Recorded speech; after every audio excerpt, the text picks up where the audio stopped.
Finally ITR की due date extend हो चुकी है। जी हाँ फ्रेंड्स, बिलेटेड आईटीआर जिसकी ड्यू डेट होती थी 31 दिसंबर 2024। देखिए, जो ओरिजिनल आईटीआर है वो तो हमें पता है 31 जुलाई, या फिर जो ऑडिट केस होते हैं उनका होता है 31 अक्टूबर। लेकिन जो टाइमली फाइल नहीं कर पाते हैं वो बिलेटेड आईटीआर फाइल कर सकते हैं 31 दिसंबर तक।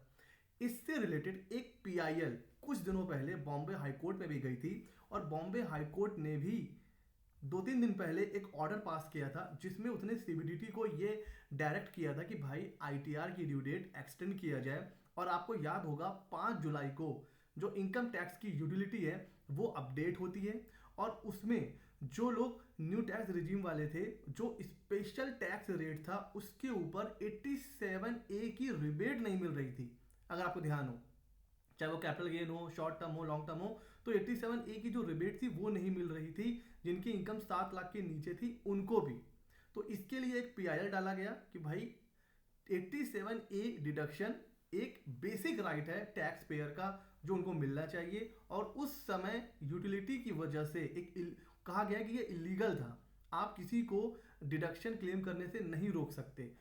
उसी चीजों को ध्यान में रखते हुए, अच्छा, डिपार्टमेंट ने बोला कि ऐसा कुछ भी नहीं है, ये कोई ऐसा बेसिक राइट नहीं है। तो बॉम्बे हाई कोर्ट ने यहां पर डिपार्टमेंट को डांट लगाई थी और कहा था कि ऐसा नहीं है, आपका आर्गुमेंट वो बिल्कुल भी फीजिबल नहीं है। फिर वहां पर उसने ऑर्डर पास करा और सीबीडीटी को डायरेक्ट किया था कि भाई आप आईटीआर की ड्यू डेट एक्सटेंड करें। फिर ये हो रहा था कि यार ये तो हर साल होता है, डेट कहाँ ही बढ़ेगी, लेकिन ऐसा नहीं है। फाइनली यहाँ पर सीबीडीटी ने चीज़ों को कंसीडर करते हुए ये कहा है कि भाई अब बिलेटेड आईटीआर जो है वो आप फाइल कर सकते हो 15 जनवरी 2025।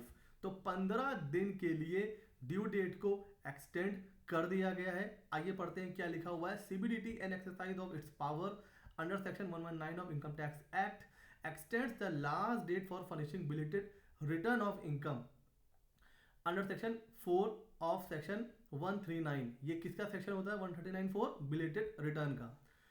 For furnishing revised return of income under section 5 of section 139 of the act for the assessment year 24-25 in the case of, बहुत ध्यान से पढ़िएगा, रेसिडेंट इंडिविजुअल। अब यहां पर आप लोग बिल्कुल भी ये मत सोचिएगा कि सबके लिए डेट एक्सटेंड हो गई है। जी हाँ, जो चल रहा है ना सबके लिए डेट एक्सटेंड हो गई है।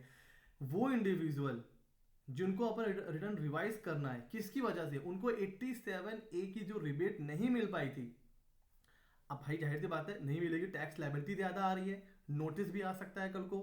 जो चीज इस ऑर्डर में कही गई थी उसी को कंसीडर करते हुए सीबीडीटी ने डेट एक्सटेंड तो करी है, लेकिन किसके लिए? सिर्फ रेसिडेंट इंडिविजुअल के लिए, सिर्फ रेसिडेंट इंडिविजुअल के लिए। वो भी किसके लिए? किसके लिए? जो 139(4) मतलब बिलेटेड आईटीआर फाइल कर रहे हैं, और 139(5) अगर रिटर्न को रिवाइज करना है। तो यहां पर in case of resident individual के लिए ड्यू डेट एक्सटेंड करके 15 जनवरी कर दी गई है। तो जो एलएलपी है, ठीक है, जो कंपनीज हैं, उनके लिए कोई डेट यहां पर एक्सटेंड नहीं हुई है, क्योंकि यहां पर क्या लिखा हुआ है? In certain cases, all cases नहीं लिखा हुआ है, सर्टेन केसेस। तो सिर्फ रेजिडेंट इंडिविजुअल अगर वो अपना बिलेटेड या फिर रिवाइज आईटीआर फाइल करना चाहते हैं, ड्यू डेट अब हो गई है बढ़ के 15 जनवरी। और यहां पर ध्यान रखिएगा, सिर्फ ड्यू डेट एक्सटेंड हुई है। जो लेट फीस थी अप टू 2.5 लाख नील, 2.5 से 5 लाख 1000 एंड अबव 5 लाख 5000, ये लेट फीस अभी भी लगेगी। और जो इंटरेस्ट लगता था 1234ABC का, वो भी लगेगा। तो अगर आपका आईटीआर रेडी है, सारी चीजें रेडी हैं, तो ये जो ड्यू डेट एक्सटेंड हुई है उसको इग्नोर करिए और आज ही फाइल करिए। बिकॉज जितना आप डिले करोगे तो इंटरेस्ट तो बढ़ता रहेगा, क्योंकि इंटरेस्ट लग रहा है। और लेट फीस भी यहाँ पर कोई वेव नहीं हुई है, लेट फीस लगेगी। तो अगर आपका आईटीआर रेडी है तो फाइल करिए। हाँ, किसी रीजन की वजह से, है ना, अब आज 31 है, न्यू ईयर सेलिब्रेशन है, कहाँ लोग बैठ के आईटीआर फाइल करेंगे जोक्स अपार्ट। बट हाँ, अगर रेडी है तो फाइल करिए, और अगर रेडी नहीं है तो फिर आपके लिए टाइम है 15 जनवरी तक। और ऐसे ही अपडेट्स के लिए सीए मित्र 24 को सब्सक्राइब कर लीजिए। मिलते हैं अगले नॉलेजेबल वीडियो में।